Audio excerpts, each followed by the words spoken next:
Баршаңызға қайырлы күн достар. Бүгін сіздермен өте дәмді әрі жұп-жұмсақ болып шығатын пирогтың рецептімен бөлісемін. Міндетті түрде видеоның соңына дейін қарап, менімен жасап көріңіздер.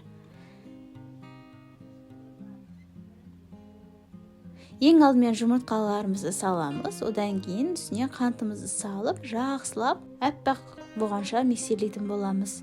Мен мына жерде 2 жұмыртқа пайдаландым. Одан кейін жұмыртқам көпірмей жатқаннан кейін мен тағы бір жұмыртқа салып, жұмыртқам кіші болып қалған ғой деймін, содан 3 жұмыртқа салып миксерледім.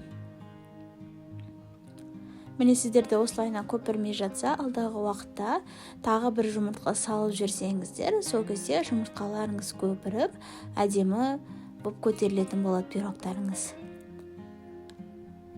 Міне тағы миксерлеп болдым. Енді оның үстіне ертіп алған сары майымызды, одан кейін қаймағымызды салдым. Жақсылап бұларды араластыратын боламыз миксердің көмегімен. Міне барлығын жақсылап араластырып болдық. Енді өлшеп алған ұнымызды міндетті түрде ситадан өткізіп саламыз. Себебі ситадан өткізіп салсақ, пирогымыз өте биік, әдемі болып шығатын болады, жұмсақ. Сондықтан міндетті түрде ситадан өткіземіз. Өлшеп алған ұнымызды ситадан өткізіп болған соң, үстіне 1 шай қасық қопсытқышымызды салып, миксердің көмегімен 1 келка масса болғанша барлығын жақсылап араластыратын боламыз. Ешқандай түйіршік қалмау керек. Барлығы миксерлеп болғаннан кейін ыдысымыздың шетіндегі ұндарын жақсылап жинап алып, асты үстін араластырып жібереміз. Міне бізде осындай қою масса шығу керек. Енді оны 22 диаметрлі формаға жартысын салдым да, барлығын тегістеп лопатканың көмегімен жайып шықтық. Одан кейін үстіне орталарына қатырып алған, жаздың кезінде сондай малиналарыңыз болса салсаңыздар болады, немесе шоколад, жаңғақ, кез келген түрін салып жасап көрсеңіздер болады, өте дәмді болып шығады.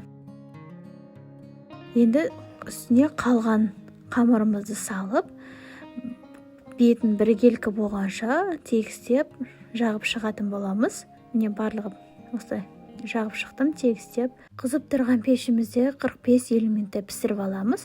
Піскен-піспеген шпажкамен міндетті түрде тексеріп алыңыздар. Егер піспей жатса, 5-10 минутқа тағы да салып қойсаңыздар болады. Міне пирогтың әдемілігі үшін сахарный пудра немесе кез келген нәрсені шоколад сеуіп қойсаңыздар да болады. Пирогымыз өте дәмді әрі жұп-жұмсақ болып шыққан. 1 шайдан қалмайтын осындай дәмді пирогтарды міндетті түрде сіздер де жасап көріңіздер. Достар, егер менің каналымы жаңа көрермені болсаңыз, міндетті түрде каналыма тіркеліп қоңыршаны басып қойыңыздар. Алдағы уақытта осындай дәмді рецептерді сіздермен бөлісіп отыратын боламын. Және достарыңызбен поделиться деген кнопканы бассаңыздар, WhatsApp желісінде бөлісе аласыздар.